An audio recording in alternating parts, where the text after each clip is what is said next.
Bem, a finalidade desse vídeo que você está vendo a seguir é falar sobre a palavra de Deus. E hoje a gente vai estar meditando num trecho do Evangelho de Jesus, segundo escreveu Mateus, no capítulo 24, a partir do versículo 3, que diz assim: E estando assentado no Monte das Oliveiras, chegando-se a ele, os seus discípulos em particular, dizendo: Dize-nos quando serão essas coisas, e que sinal haverá da tua vinda e do fim do mundo? E Jesus respondendo, disse-lhes: Acautelai-vos, que ninguém vos engane, porque muitos virão em meu nome dizendo: Eu sou o Cristo, e enganarão a muitos. E ouvireis de guerras e de rumores de guerras. Olhai, não vos assusteis, porque é mister que isso tudo aconteça, mas ainda não é o fim. Porquanto se levantará nação contra nação, e reino contra reino, e haverá fomes e pestes e terremotos em vários lugares. Mas todas essas coisas são o princípio das dores. Então vos hão de entregar para serdes atormentados, e matar-vos-ão, e sereis odiados de todas as nações por causa do meu nome. Neste tempo muitos serão escandalizados, e trair-se-ão uns aos outros, e uns aos outros se odiarão. E surgirão muitos falsos profetas, e enganarão a muitos. E por se multiplicar a iniquidade, o amor de muitos esfriará. Mas aquele que perseverar até o fim, este será salvo. E este evangelho do reino será pregado em todo o mundo, em testemunho a todas as nações, e então virá o fim. Este texto é um texto bastante conhecido, mas pouco compreendido. E na maioria das vezes, uma das coisas que nos ajuda a compreender melhor o texto são os significados de algumas palavras que são chave para você compreender o que está sendo dito. E eu queria frisar neste versículo 12, que diz: E por se multiplicar a iniquidade, o amor de muitos esfriará.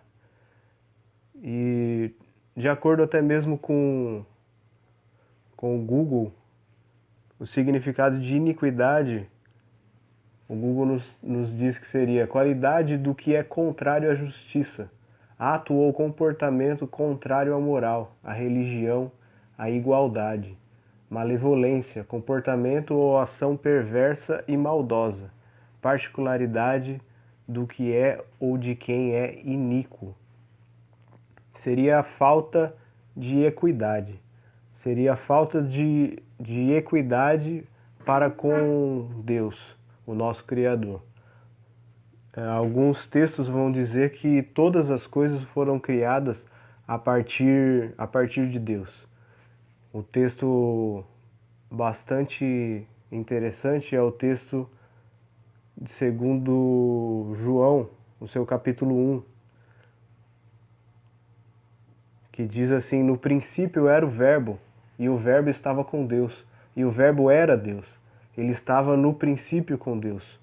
Todas as coisas foram feitas por ele, e sem ele nada do que foi feito se fez. Então todas as coisas foram feitas a partir de Deus. Tudo que existe na face da terra foi feito a partir de Deus. Um outro texto que é também a gente pode estar comparando ao que nós estamos falando aqui, é o texto de Colossenses, da carta de Paulo aos Colossenses, que está lá no seu capítulo 1, no versículo 13, a partir do seu versículo 13, que diz assim: O qual nos tirou da potestade das trevas e nos transportou para o reino do Filho do seu amor, em quem temos a redenção pelo seu sangue, a saber, a remissão dos pecados, o qual é a imagem de Deus, do Deus invisível, o primogênito de toda a criação. Porque nele foram criadas todas as coisas que há nos céus e na terra, visíveis e invisíveis, sejam tronos, sejam dominações, sejam principados, sejam potestades. Tudo foi criado por ele e para ele. e ele é antes de todas as coisas, e todas as coisas subsistem por ele. E ele é a cabeça do corpo da igreja. É o princípio e o primogênito dentre os mortos, para que em tudo tenha a preeminência. Porque foi do agrado do Pai que toda a plenitude nele habitasse, e que, havendo por ele feito a paz pelo sangue da sua cruz, por meio dele reconciliasse consigo mesmo todas as coisas, tanto as que estão na terra como as que estão nos céus. A vós também, que noutro tempo éreis estranhos e inimigos no entendimento pelas vossas obras más, agora contudo vos reconciliou, no corpo da sua carne pela morte, para perante ele vos apresentar santos e irrepreensíveis e inculpáveis, se na verdade permanecerdes fundados e firmes na fé, e não vos moverdes da esperança do evangelho que tendes ouvido, o qual foi pregado a toda criatura que é debaixo do céu, e do qual eu, Paulo, estou feito ministro. Então, voltando para o texto base de Mateus capítulo 24, o seu versículo 3, versículo 3 ao 12, onde fala sobre a iniquidade. A gente vê que, a gente pode entender que o fato de nós, que fomos criados a partir de Deus, nesse final dos tempos, o fato de nós nos afastarmos de Deus, nos afastarmos de todas as coisas que Deus ensina para que nós façamos aqui nessa terra, faz com que o nosso amor se esfrie. O fato de estarmos distantes da presença de Deus, o fato de estarmos distantes da sua palavra, de tudo que ela nos ensina, de tudo que Jesus nos instruiu, não só pelas suas palavras, mas nos mostrou pelas suas obras que nós deveríamos fazer, faz com que nós estejamos cada vez mais frios, estejamos cada vez mais distantes de Deus, mais distantes do propósito de Deus, mais distantes da boa e perfeita e agradável vontade de Deus. Porque Deus, ele é amor, e isso a gente pode confirmar no livro, na verdade, na primeira carta de João, no seu capítulo número 4, a partir do versículo 7. A epígrafe do texto já diz: o amor de Deus nos move. E ela fala assim: amados, amemo-nos uns aos outros, porque o amor é de Deus, e qualquer que ama é nascido de Deus, e conhece a Deus. Aquele que não ama não conhece a Deus, porque Deus é amor. Nisto se manifestou o amor de Deus para conosco, que Deus enviou o seu Filho unigênito ao mundo, para que por ele vivamos. Nisto está o amor, não em que nós tenhamos amado a Deus, mas em que ele nos amou a nós e enviou seu Filho para propiciação pelos nossos pecados.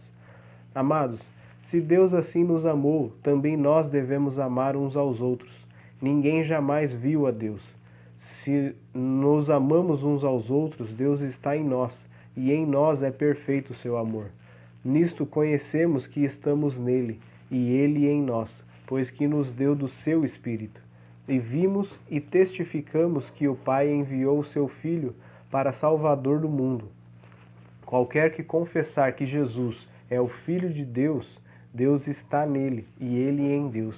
E nós conhecemos e cremos no amor que Deus nos tem. Deus é amor, e quem está em amor está em Deus, e Deus nele. Nisto é perfeito o amor para conosco, para que no dia do juízo tenhamos confiança, porque qual ele é, somos nós também neste mundo.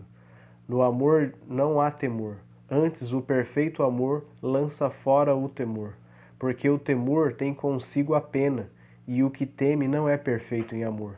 Nós o amamos porque ele nos amou primeiro.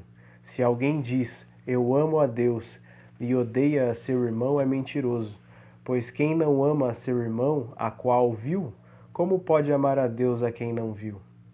E dele temos este mandamento, que quem ama a Deus ame também a seu irmão.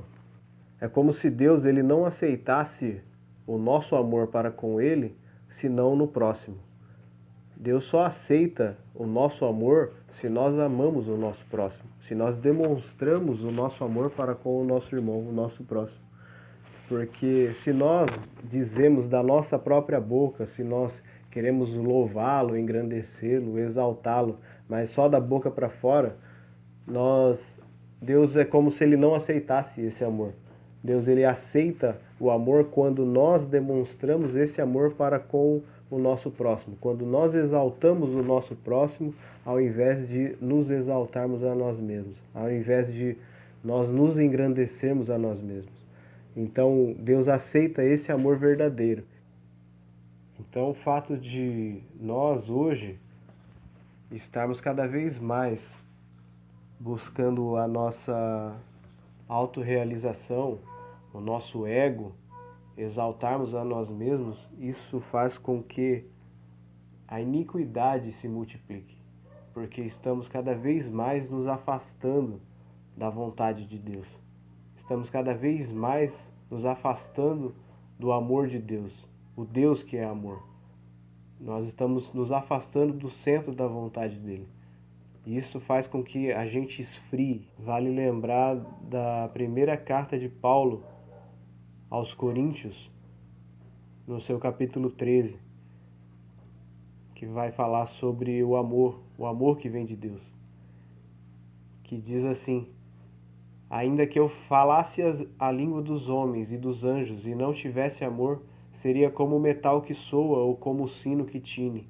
E ainda que tivesse o dom de profecia e conhecesse todos os mistérios e todo o conhecimento, e ainda que tivesse toda a fé, de maneira tal que transportasse os montes, e não tivesse o amor, nada seria. E ainda que distribuísse toda a minha fortuna para sustento dos pobres, e ainda que entregasse o meu corpo para ser queimado, e não tivesse amor, nada disso me aproveitaria. O amor é sofredor, é benigno. O amor não é invejoso, o amor não trata com leviandade, não se ensoberbece, não se porta com indecência, não busca os seus interesses, não se irrita, não suspeita mal, não folga com a injustiça, mas folga com a verdade. Tudo sofre, tudo crê, tudo espera, tudo suporta. O amor nunca falha, mas havendo profecias serão aniquiladas, havendo línguas cessarão, havendo conhecimento desaparecerá, porque em parte conhecemos e em parte profetizamos. Mas quando vier o que é perfeito, então o que é em parte será aniquilado. Quando eu era menino, falava como menino, sentia como menino, pensava como menino, mas logo que cheguei a ser homem, acabei com as coisas de menino. Porque agora vemos por espelho em enigma, mas então veremos face a face. Agora conheço em parte, mas então conhecerei como também sou conhecido. Agora, pois, permanecem a fé, a esperança e o amor. Estes três, mas o maior destes é o amor. Então essa é a mais perfeita definição do amor.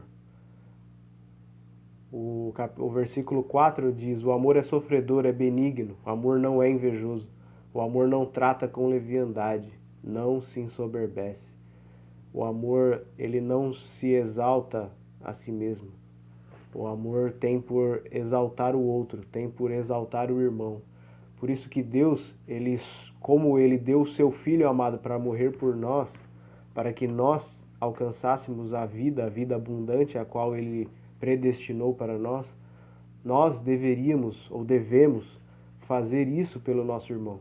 Nós devemos não exaltarmos a nós mesmos, mas exaltar o nosso irmão, estender a mão para o nosso irmão, demonstrar esse amor para com o nosso irmão, não pensar apenas no nosso próprio umbigo, não pensar apenas nas nossas próprias vontades, mas fazer com que esse amor que Deus fez com que chegasse a nós através do seu Filho amado Jesus Cristo, com que esse amor chegue também através das nossas vidas para com o nosso irmão, para com o nosso próximo, para que nós estejamos cada vez mais próximos da perfeita vontade de Deus. E assim seja feita a vontade de Deus, e assim seja glorificado verdadeiramente o nome de Jesus Cristo.